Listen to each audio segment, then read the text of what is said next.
Mānoa mai te putunga te ariki, mānoa mai te putunga te tauro, te tauira, ka eke rongorupe, ka eke rangi tā hua hua. Tēnei a Tumutumuwhenua, tēnei a maunganui ki Tāmaki, tēnei Ngāti hi, tēnei ngā tapu, tēnei au. Ko whakatau pōti ki te tō tā mau o rungo Hawaii ki. Te tiu nei te topa nei kai ngā taimata, taimato te reo, taimato te ora, taimato te mātau, puta ki te whaiau ki te amarama. Tēnei au ko te uri o manu manu ko te aita Ngāti ki. He matakahi he mānuka he kāhi kai ahu mai te kōhanga tapu tapu ātea. Te whare o te mānuka, te whare kuro manu kapua.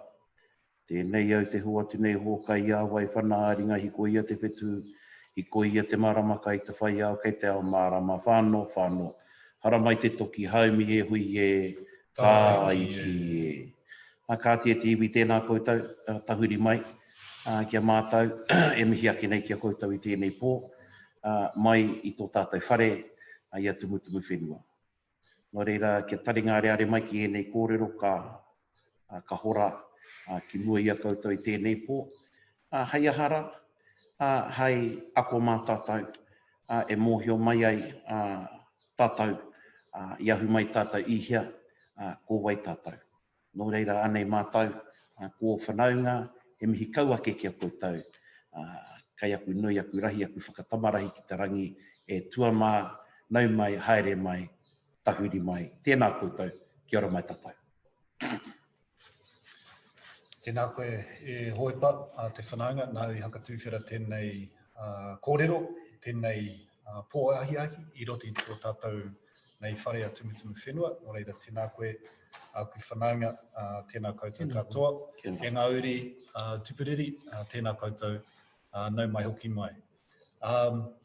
It is nearly 3 centuries since Tupuriri, his wives ēnei te Wairua and Kururoa secured our mana whenua in Tāmaki along with their sons Tomaure, Paiwhenua, Te Whakaariki and Tarahawaiki, who established numerous villages, our wahika, on the Manukau and the Waitematā. Since then we have faced intergenerational challenges to that ahika, our standing as tangata whenua, not least of all from the north, the southeast, and in recent times even in the south. Each time we have stood strong and seen off each and every challenge to those who would seek to call themselves mana whenua in central Auckland. We stand again in the face of a challenge from the tribes of the Thames, Hauraki and Coromandel, and they have the Crown support. On the back of the Waitangi Tribunal hearing in 2006 that wrongly concluded all layers of interest are valid, the Crown has been duped into offering to the Thames tribes, collectively known as Marutuahu for their claims in Auckland, certain whenua in our heartland. These lands include Taurarua, at Judges Bay and Waipapa in Pāneo. These pā and kāinga of our tupuna on our doorstep, in our heartland. These lands are, as Te Kawau would say, our heart's blood. Whilst we agreed to share the maunga and an RFR, rights of first refusal, across the wider Auckland region, so all tribes could kickstart their settlement journeys, we have never, and we never will, agree that individual tribes can have whenua from our heartland on the basis of claimed mana whenua or ahika equal to ours. It is fundamentally wrong that multiple iwi can have the same mana over one place. On February 9, after 7 years of obstruction and conniving by the Crown, we will have our day in the High Court to challenge the legality of proposed transfers of Waipapa and Taurarua in particular to Marutuahu. We say the proposed transfers to Marutuahu will breach our tikanga and general principles of tikanga Māori in relation to whenua. It will breach our own settlement legislation passed in Parliament in 2012 and therefore break the law. In short, if tikanga Māori were applied, then the LORE and the LAW would be broken. So whānau, welcome back to us again for this kōrero. This is our second webinar that we have. We started last week. We were joined by Tukura, and hopefully you can refer back to those when we release them back onto our social media platforms.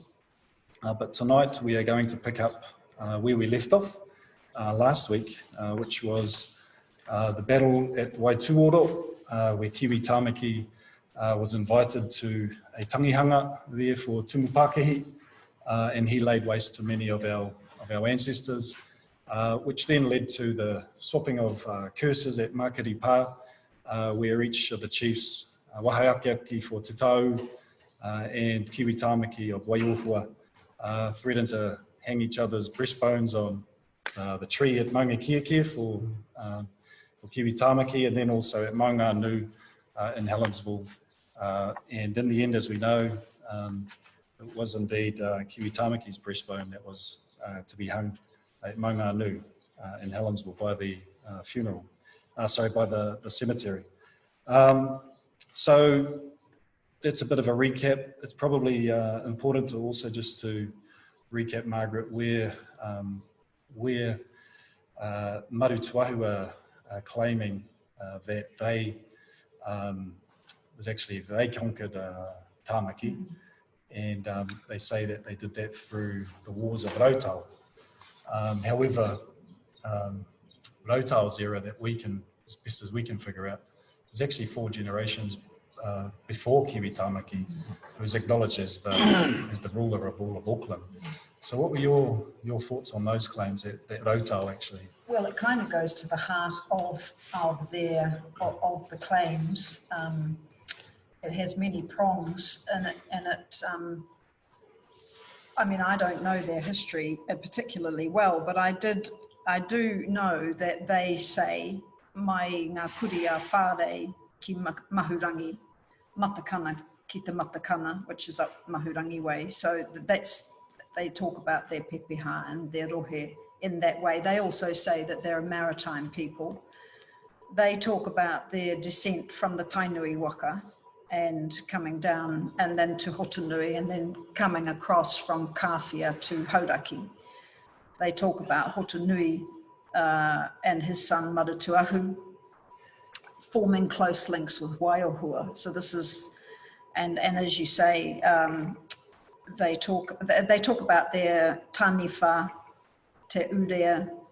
They talk about lands marks and wāhi tapu like te rotu or urea, and the murder of Kahurotau, who's the grandson of Marutuahu, and a Kiwi who's the son of Kahurotau.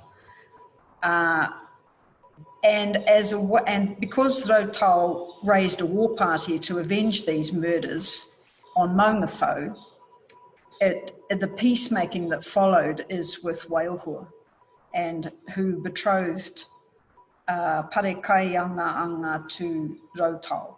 So this is another way of describing some of their ideas about keeping their relationship warm and alive with these tupuna maunga of Tāmaki. They also talk about seasonal food gathering, of course, that got disrupted eventually by the warfare with Ngāpuhi later on, and they talk about living alongside and fighting on the same side as Te Taoū from time to time, and coming back to Tāmaki about 1830.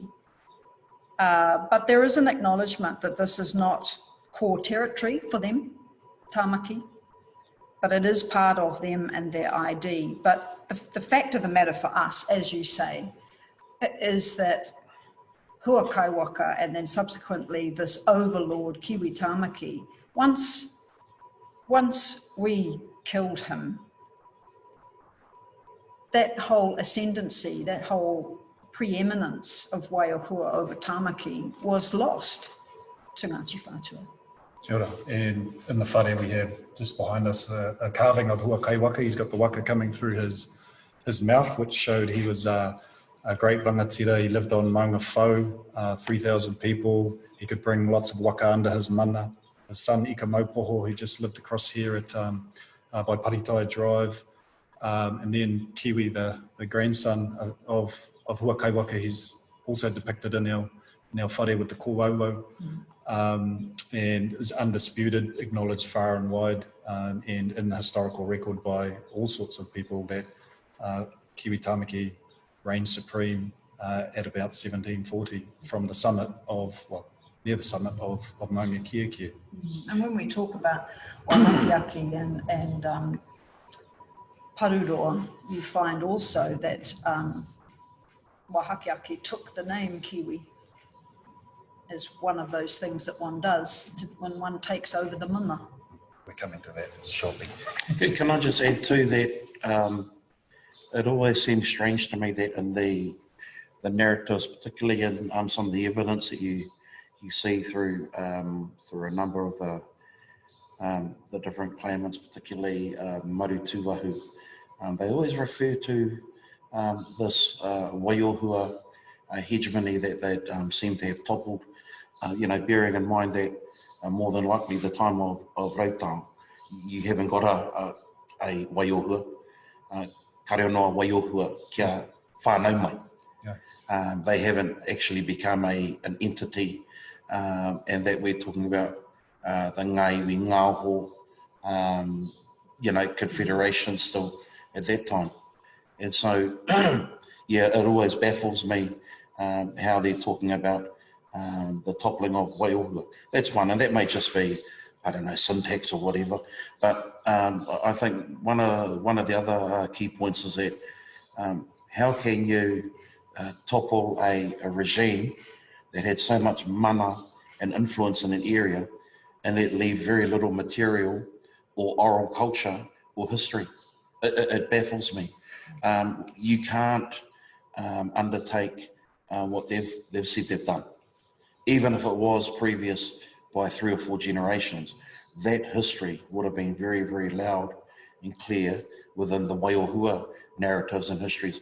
But Waiohua don't talk about it. There's very little of any type of narrative that will talk about Rautau and some conquest from Marutuahu. So it baffles me why they get so much mileage out of that period of time. Kia ora. So Ropata, just bringing you in now, we're on the banks of Ngāti Paoa and Te Awaroa, Tupuriri sisters killed, Tahatahi. Kiwi returns back to Tāmaki, his citadel at Maunga Kiakia. Paint a picture, what kind of happens over the next few weeks and months? Hei tuatahitanga māku mihi ana kia kaurua whakapuaki i tō tātou hui te pōne. O tira ki tēnei tira, te kai ana e Margaret tēnā koe. Kei te whānau noho mai nei, tēnā hoki koutou, putatu kia koutou, mā takitaki maira, tēnā hoki koutou, kei ngā karangatanga maha, kei aku whanaunga, tēnā hoki koutou. Kia ora kas. I guess, hei tuaruatanga, tēnei me te whakapapa, just to sort of frame things a little bit. He toatanga, he taurekerekatanga, kei ngā wahanga katoa, kei ngā tātai, kei ngā heke. Ahako ngā tikanga, ngā tūkanga, ngā tutu, ngā tomo, ko te toanga mea katoa ki au nei, ko te whanaungatanga. So, ko tāku e tūmana koe. That as a consequence of this, that we draw closer in terms of our kinship, katai. So, me mihi te kōrero hi e tērā wiki. In terms of the Waituoro, so for those of the whānau who just joined us tonight, for those of you who know Parakai, if you just, before you get into Parakai, you turn down Fordyce Road, and if you head up there, we're talking about the end of that, pretty much the end of that road, Waituoro me. Tuoro he tuna, so that was known for a tuna who consumed tangata as well, that place there. So as a consequence of a ngākau, there's a couple of versions as to why we got into that predicament. One states that our whanaunga Te Raraku, who sent a ngākau to Kiwi Tāmaki in terms of a breach that happened to him and his whānau, is a reason why Kiwi Tāmaki arrived at Waitoto. Another kōrero is because of our relationship, our kinship with Hukatere, ka moi a tau kararai, whose ngāho Te Waiohua is another reason why Kiwi Tāmaki ended up at that uhunga. Nāre ka mate etahi, ka tai ki mākiri. The words were exchanged, as Ngarimu mentioned, between Kiwi and Te Wahaakiaki. From that, those exchanges, Kiwi Tāmaki returned back into Tāmaki. Not long after that, I do want to mention that at Waitoto, one of the people that were lost was rangatira by the name of Tapu Wai. So in terms of a whakapapa, where that fits in is tumu pakihi ka moe rangahaua, ka puta ko Tapu Wai, rere ki muri, ka ko Wahaakiaki, rere ki muri ko te mihinga, heuri ēnei nā te mihinga. So as a consequence of the loss of Tapu Wai, that was one reason why the tiratoa, te Taoū, came back into Tāmaki and ka rere ka haere ki Tauoma, me te pāo taurire. So I think that's in terms of that dynamic there.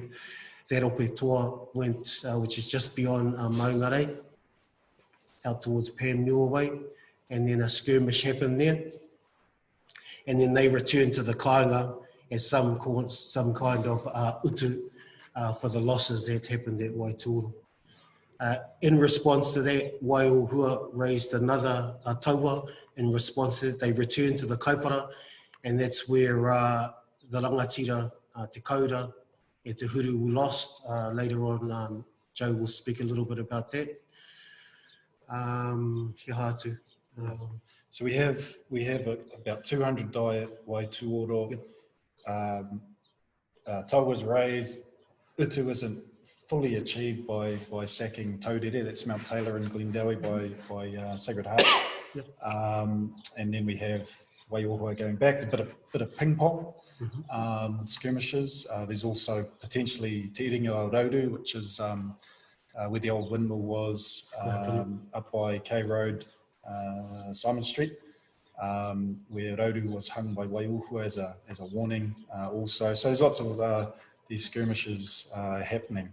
So following that, I guess then thoughts are, or aropus pulled together, or there must have been wānanga, and then it's decided that a bigger taua is raised for, I guess, a bigger battle and a bigger fight, which leads us into the phase around Paruroa. Yeah. And so someone wants to talk about that with Wahaakiaki and Waitāheke. Phase 2, ka haere mā te whau, waiatarua ka taka atu ki Paruroa. Mā kona, so mā kona ka mahi etahi moki, ngā tū momo waka, e whakawhiti te moana, he mahi moki mā te raupo, so reed waka to cross the harbour, and they cross across into Ngāti Whātua territory over in Tawhitu. The first pā that fell over there is Tarataua. They also went just down the shoreline, around the shoreline to Pokehore, Horo Katoa.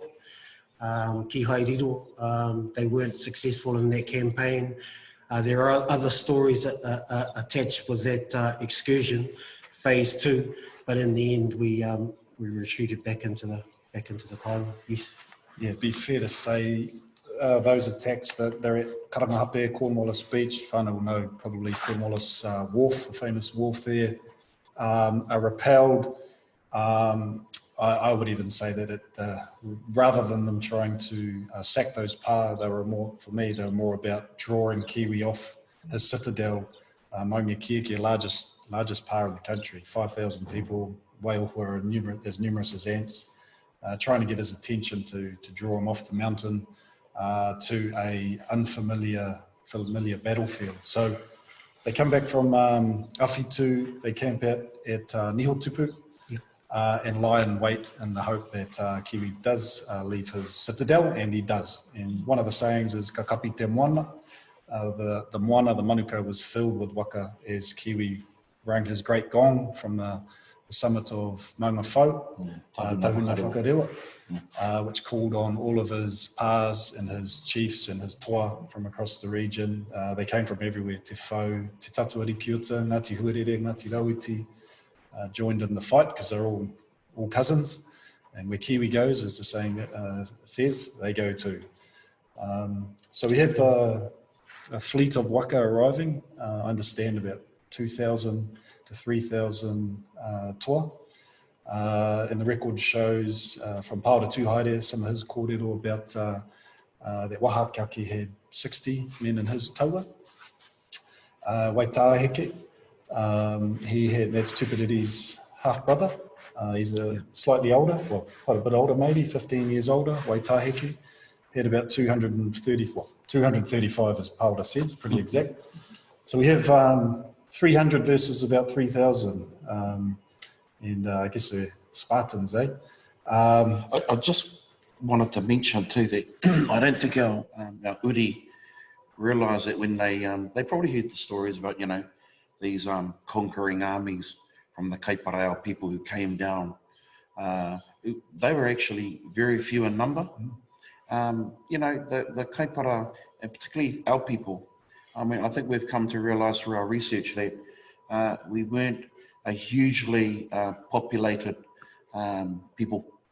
That even goes back to the previous movement into the kaupapa with Te Puatai o Wahiroa and Te Wharau. And so these aren't big, you know, when we're talking about these conquering armies, we're actually very few in numbers. But what it shows is that these toa, our tupuna, and you're talking about Wahaakiaki and Waitāheke leading this first big push into Tāmaki. They're not huge numbers, 200 to 300 men, well trained and pretty handpicked, I suppose. But this is on the back of a number of utu that go back 3 or 4 generations, and stretching back to utu for Kawharu, for Haumoi Wārangi, and coming through the generations. There's just been a constant developing and building of generations of toa for specific utu. So we come to this generation now, not huge in numbers, but we can see that there's definitely a strong generation of fighters. And yeah, they've really stepped up. They come down to Tāmaki and they're fighting huge numbers against the Waiohua people. So we're at Niho Tupu. Whānau might know this, at the bottom of the steeple by the dam is Big Muddy Creek, Paruroa. We have our warriors there, not all of them, but they're on seeing the flotilla of waka, and the military stratagem is employed, manu tāwhaki or kakahu hai, which is to mock retreat, flee in fear.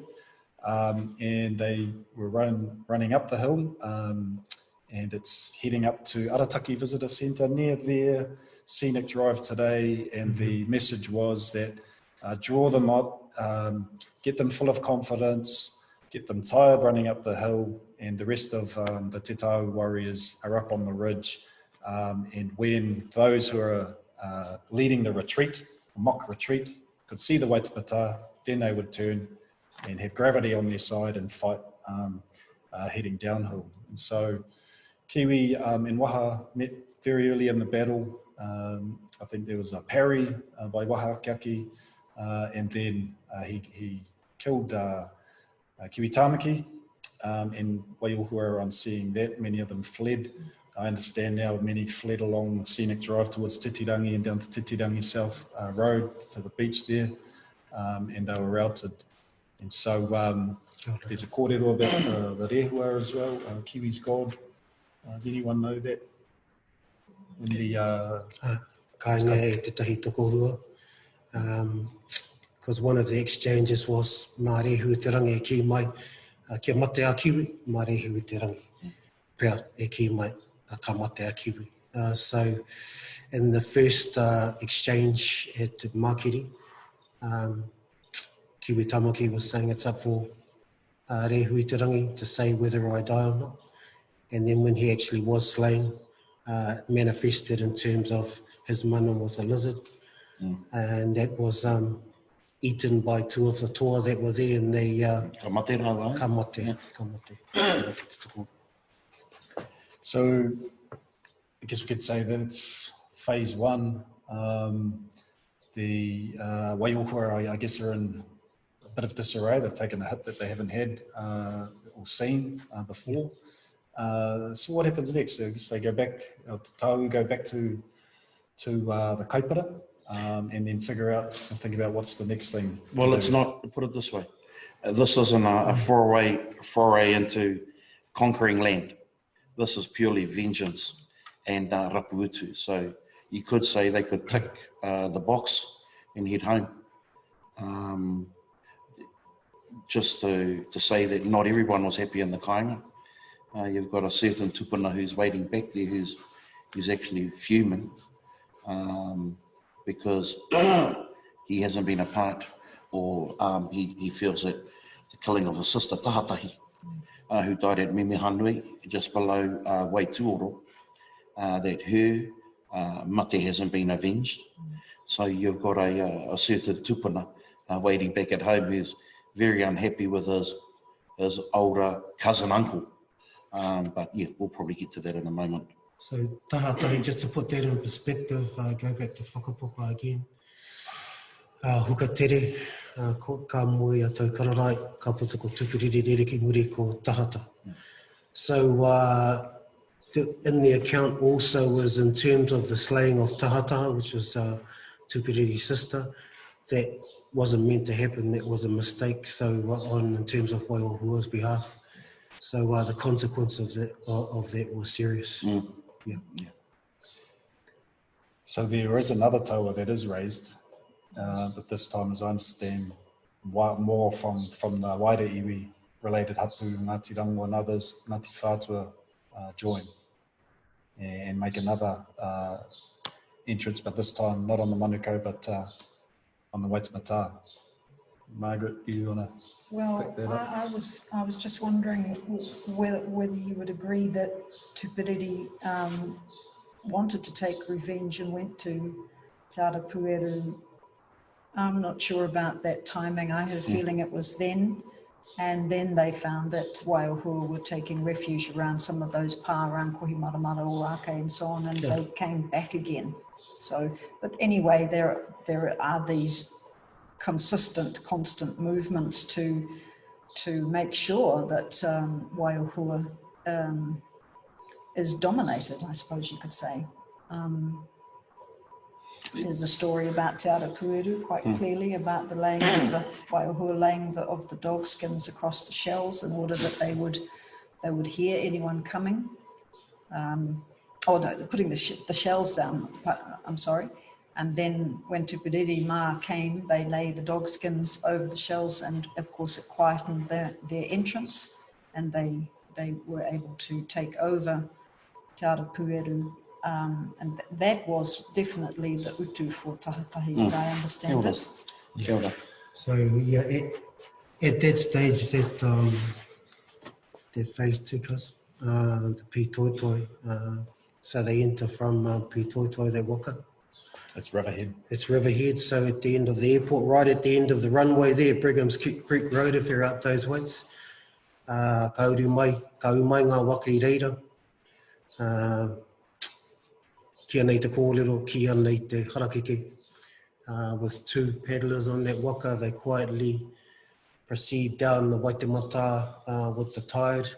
They pass the sentinels over at Paruroa. And so here we mention again Te Huru and Koura, who was slain. So this phase 2 is basically in response for the loss of those who were lost in that battle, in that skirmish. The waka makes its way nonchalantly just out here in Kohimaramara, just on the point here. Pull up onto shore, and the people don't see any threat, so they come out of the pā just out here. and go down onto the beach, and there's 30 or so toa that spring out of the waka, ka mutu kariro, kohi marama, takaparawhai ki te iwi nei. The first day, so right here on the kāinga Takaparawhau, kohi marama is where the Savage Memorial is, Takaparawhau where the bomb shelters are, and Okahu Bay. On the first night, those pā, ko tauranga pā, they're lost right across to Onepu Whakatakataka. And then from there, on the first night, they can hear the sentinels again over at Taurarua singing their chant in terms of the loss of Te Huru and Te Kaura, and joking continue from. Do you want to... Yeah, I just want to roll it back real briefly. I know that we're getting short on time, but you go back to that whole Waituoro phase. I totally agree with cousin Ropata. The killing of Tupuriri's sister really fired up, the people as well. Not this, the least being Tupuriri. He was really itching to get revenge. But not only that, I don't think we've come to the point where we can say with any clarity that Tupuriri was either part of the first taua coming down through to Paruroa. I know there's a number of different views, but all I can say is that we don't really know. Because mena he toa i te tūai i te Pueru, ka mautō ingoa moake tonu atu. Ka waiatatia ka hakaina. If you stood out within the field of battle, then you are going to be sung about. But he may have been there too, and he may have been playing a bit part. But I'm going to say that he may not have even been in the second taua that came down. He may not, we don't know yet. But what we do know is that he played a big part in the Ara Pueru. So I just wanted to clear that up now, because we're all uri of Tupuriri, and when I was growing up, Tupuriri led every bloomin' part of every taua coming to Tāmaki.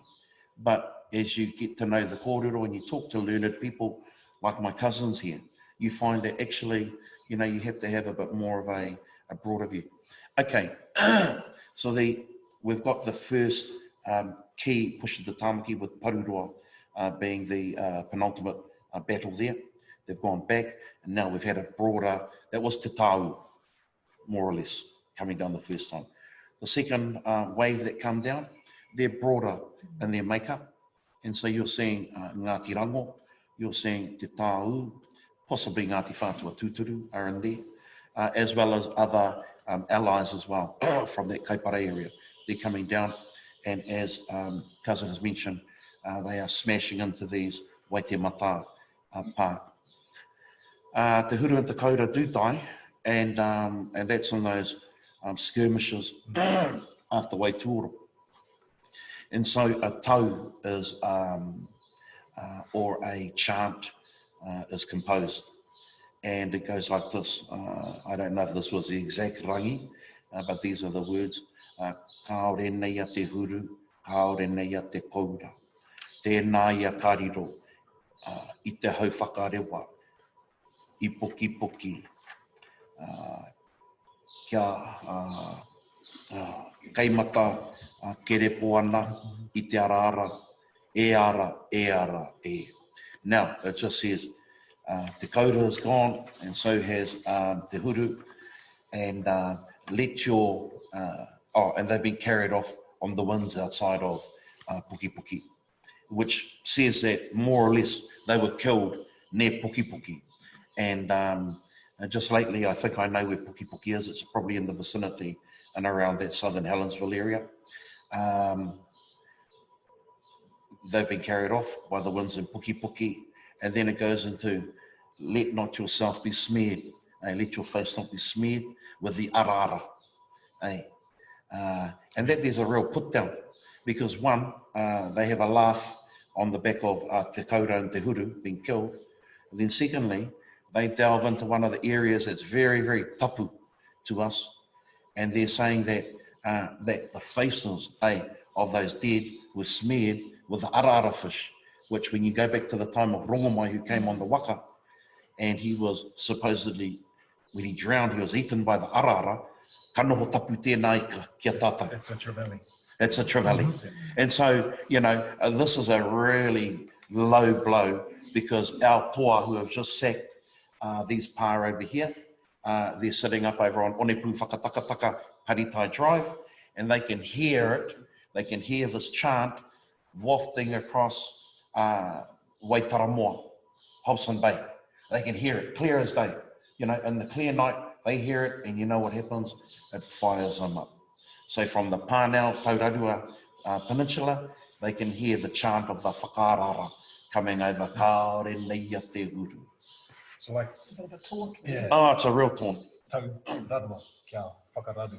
Kuia. So, yeah, any All Blacks coach loves it when the opposition's media insults the All Blacks, because when they don't need to do much of a team match speech to get them up. So I guess that's straight after that, Taurarua is taken the next day. They go on to Albert Park, Mangahekia. That also falls.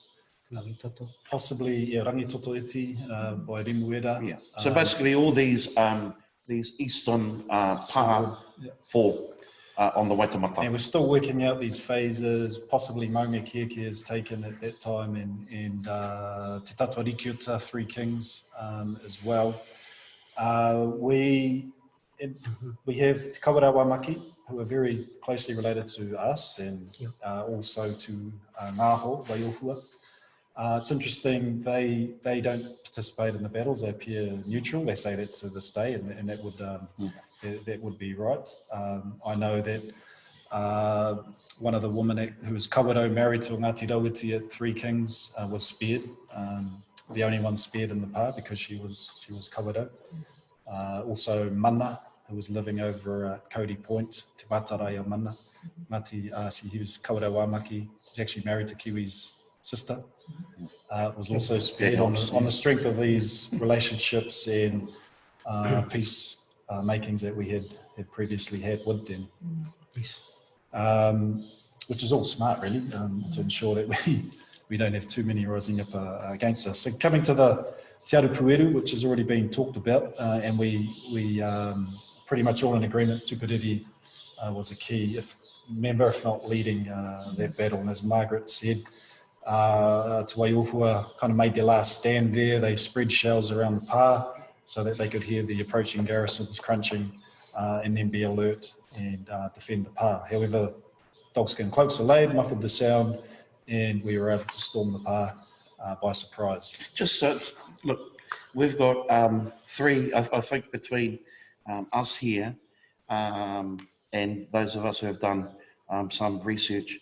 We probably all agree that we're not too sure of the time period from Te Raraku and the Ngākau to Kiwi and the attack at Waituoro and Arapueru, and we'll give some more detail. But one of the interesting factors is we know that there was a standoff between Wahaakiaki and Tupuriri.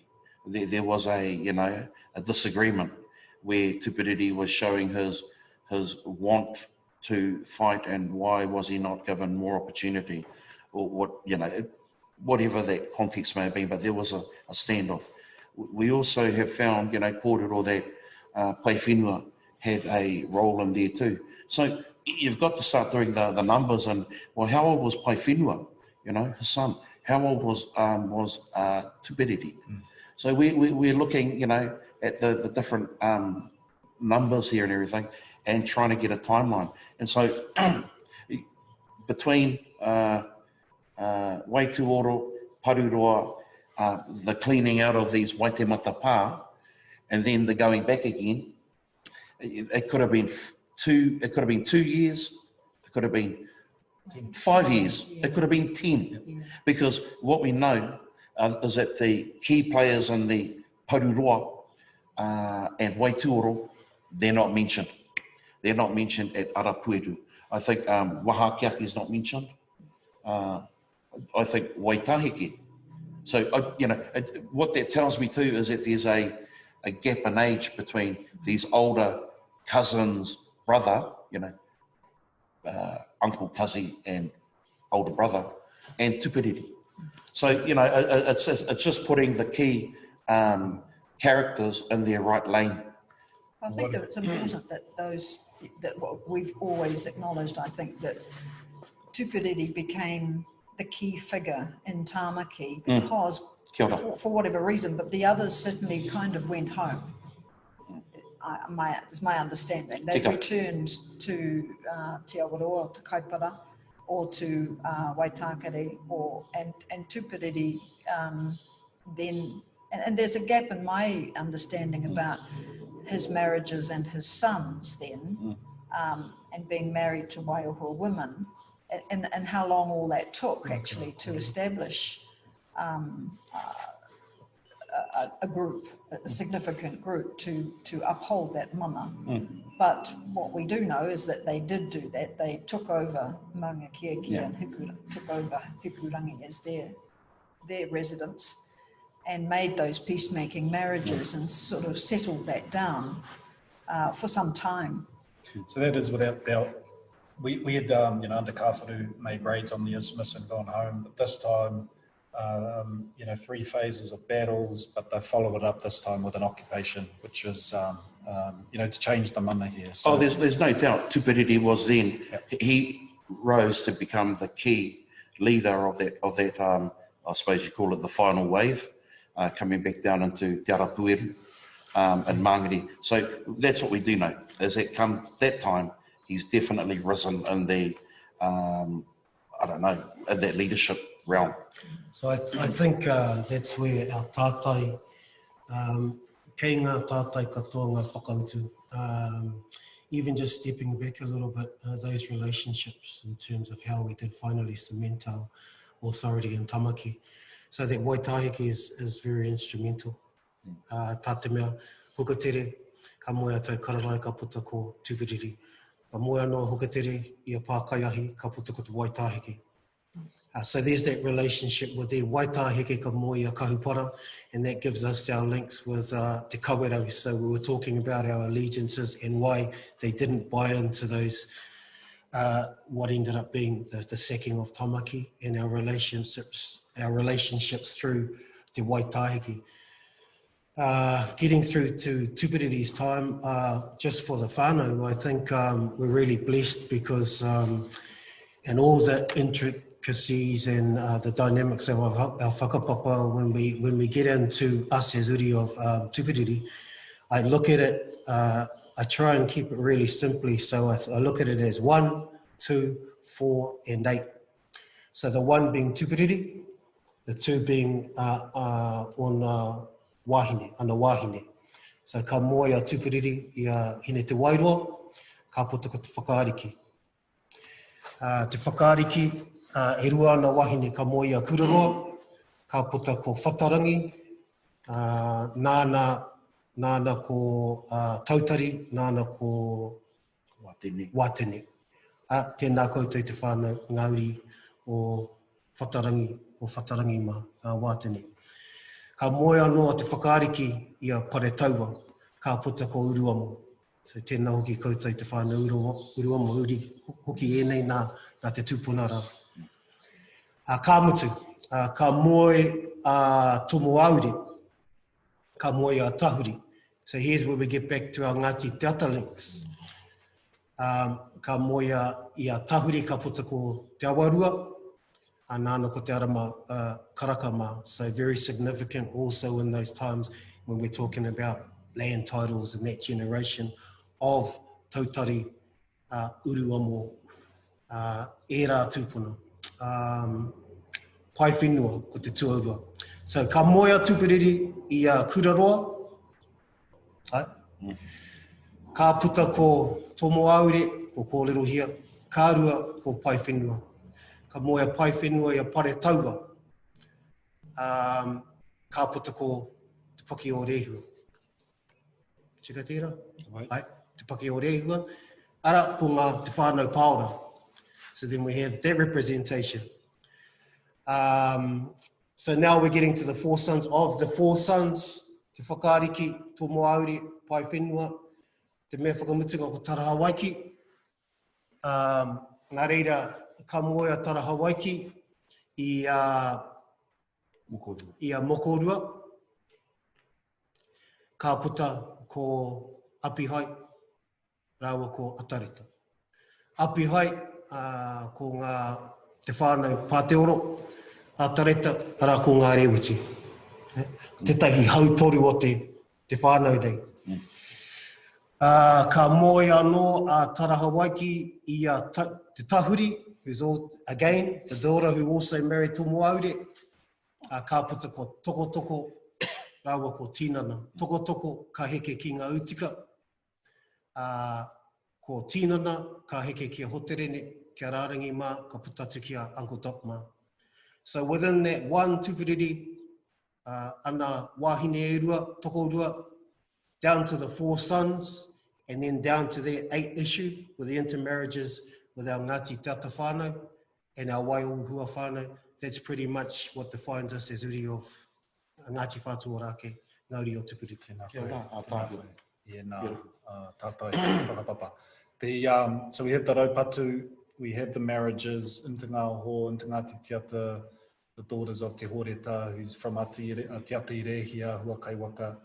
But all of that really counts for nothing in terms of mana of the whenua. Counts for a lot, but the main thing is ahi ka, is actually living in the different places. And so we have tupuriri living at Hikurangi near the summit of Waitāheke with his beautiful rangatira wives that you've mentioned. We have Waitāheke pai whenua, te whakaariki, pare taua, very te Taoū, they are te Taoū, and they their pa, their kāinga that they are on is the Waitematā. They're at Te Tō, which is Beaumont Street, Victoria Park. Major fishing village. It's the Sanfords, Moana Pacific of the day, really. There, Horotiu, Queen Street, another pa and kāinga, Waipapa, which is, the crown's offered to, as we mentioned, the crown's offered to Marutuahu. We haven't even featured in the last hour that we've been talking. And Ōkahu. And so the Te Taoū are there, and there we have Tomaure and Tahuri, that marriage, Tahuri, daughter of Te Horeta, and they go and live over at Awhitu, at Māngere as well. And so they're looking after that side. Probably wouldn't really want to put Te Taoū over there, eh? There might be a bit, cause of too many problems, being in close proximity to the remnant Waiōhua coming back. And then we have Taraha Waiki. Now his pars that he's recorded, he's going between both coasts. Yep. So he must have been the ultimate, to me, the diplomat who could kind of keep the cousins and the brothers of both coasts in good relationships. So he's recorded as living not only on the Waitemata, this side of the Waitemata, Waipapa and so on, but also at Te Onewa, where the Harbour Bridge lands, Maunganui, Mangonui, Rānei, Kauri Point, and then up to Tauhinu and Riverhead. So that generation, they start living on the land, fishing, gardening. Well, they've claimed that they're not just living here, ko kreme te whenua nei ia rātou.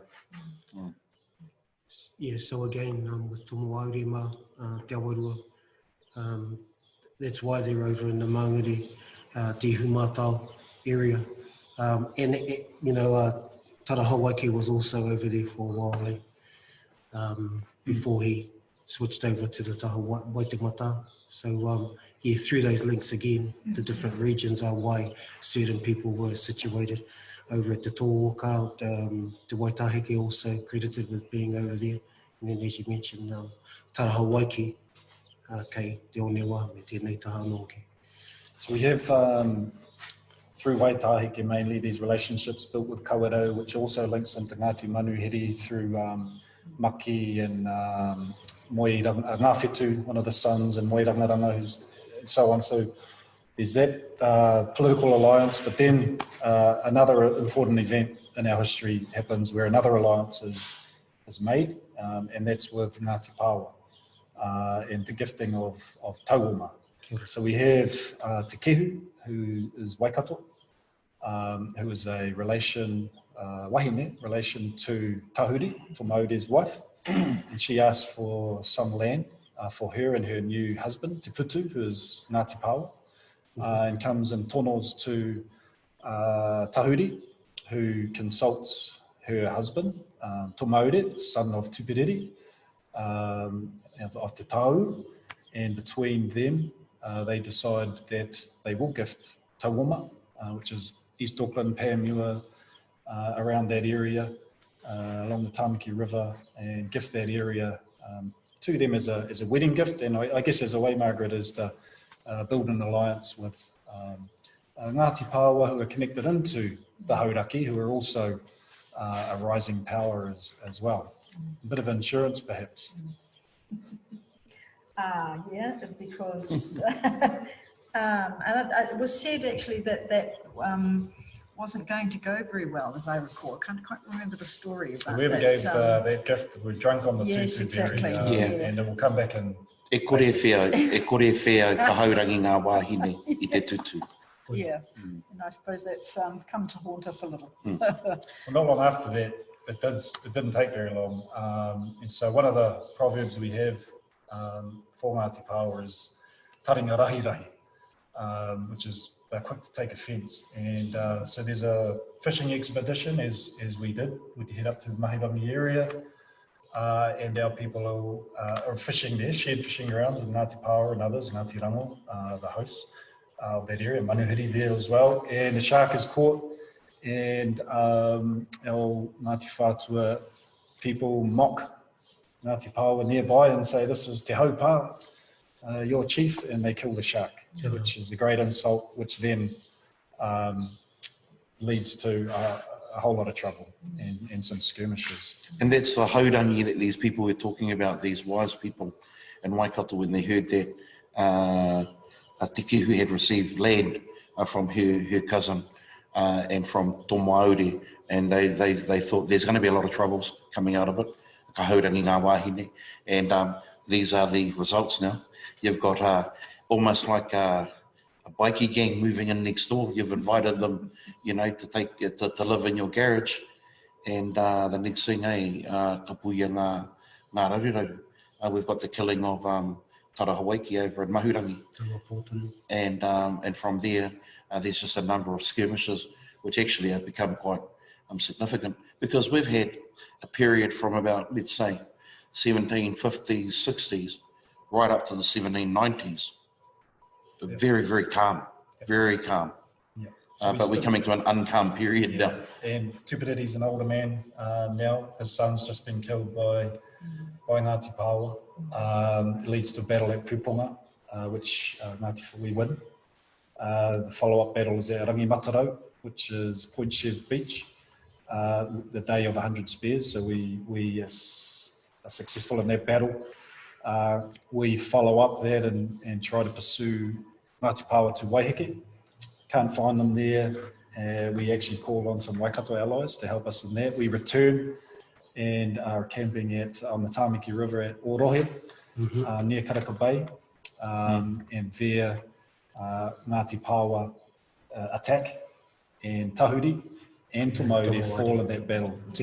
So now Tupiriri's lost two of his sons, Te Horeta's lost a daughter, and interestingly, Rangimātoru also fell in that battle on our side. Rangimātoru is one of the sons of Kiwi Tāmaki, who we had brought in to live with us in Moi Noho from Ngāti Rango. He also fell in that battle with us that day. And so, yeah. I think one of the critical things here is the language also. We're talking about Ngāti Paoa. We're not talking about anyone else much in terms of Maratoahu. Kia ora. So Maratoahu was a confederation of Ngāti Maru, Ngāti Tamatera, Ngāti Whanaunga, Ngāti Paoa, and the close association with Kirikiri. But it's important in this case, I think, to focus on Ngāti Paoa as opposed to Maratoahu. Kia ora. So there's another period of peace, and we're actually the mana hasn't changed. Tupiriri's actually still living on Maunga Kieke. Many of Te Taoū retreat up into the Waitāheke. Ngāti Paoa stay in East Auckland, and there's a bit of a shaky peace, and I think as Judge Fenton painted it, is we kind of just stayed away from each other. The next generation really to come through then was Apihai ma, and so they're starting to grow Aurua ma, that Uruamo, Whatarangi, Atareta, pretty amazing generation that they're just being grown into the future leadership roles. So, and I go back to that point. They're not like Waiohua. When Waiohua were dominant and kapitoru te whenua i rātou. You're still talking about groupings of people that weren't huge, and so there aren't huge amounts of well-populated big pā in Tāmaki. What I'm getting at is that they did an amazing bloody job from Tupuri's time through to his grandchildren to hold and maintain presence with the growing influence of Ngāti Paoa out on the east side. Because Ngāti Paoa became very, very strong within a couple of generations. And that's why the relationships, the strategic marriages was a key point, a key factor in us maintaining that mana. So Tupuriri in the record, Paora Tuhaere actually says he dies in 1795. And as you say, that the grandkids are coming through now. Tomauri's gone, Tarahawaiki, but you've got Apihai growing, and they are maintaining the ahi ka. And maybe we'll just finish tonight just talking about the what that kind of looked like. And we weren't living on the pā then. We didn't need to be behind the palisades, hiding behind them. Peace was secured through the marriages, and really we're out in the fishing villages. And we have two kāinga mainly in the period of Apihai as kids through to his early adulthood up into 1840. In the periods of peace, we have the major kāinga complex on the Manukau Harbour out at Onehonga Māngere, which work together. Then we have here at Ōkahu, Waitaramoa, Onepu Whakatakataka. So these two base camps, where all the hapu, all the whānau would be during winter.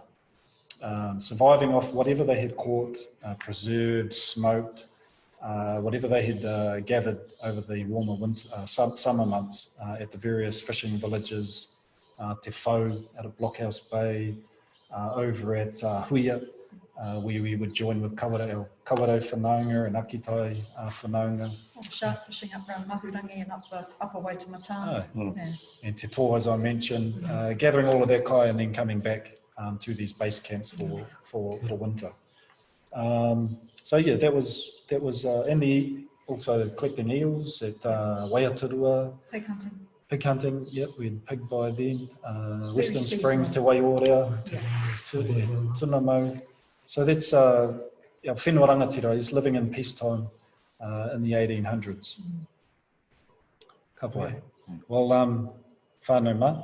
Unfortunately, we've come to the end. We've got a hell of a lot more. We might have to squeeze in another webinar midweek.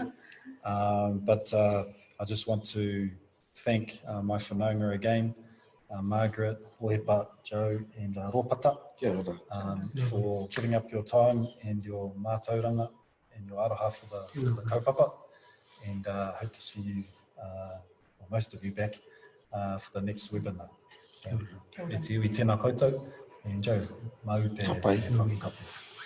Ai mui te karakia, ko te mihi tonu rā kia koe, Ngarimu nau nei mātou i whakahaere i tēnei pō. O te rā ko te mihi ko te tagi tonu kia rātou, kai te tuarongo te whare rātou. E titiro mai, whakarongo mai ki ēnei kōrero, mō rātou tonu. No reira tēnei ko te mihi ko te tagi, no reira hoki wairua mai. O te rā kia koutou e te whānau, ka nui te aroha me te mihi kia koutou kua whai taima ki te huri mai ki ēnei kōrero. No reira, ka nui te mihi, kia tau te mauri kia koutou, kia karakia tātou i tēnei pā. Unuhi atu rā te pūtaki o ngā kōrero te wānanga, unuhi atu rā te hautapu ariki. E rongo e whakiringi ake, ēnei kōrero, kia pai tā rāwhare, ka whakamau ai kia tīnā. Haumi e hui e. Tai ki e. Kia ora tātou. Kia ora.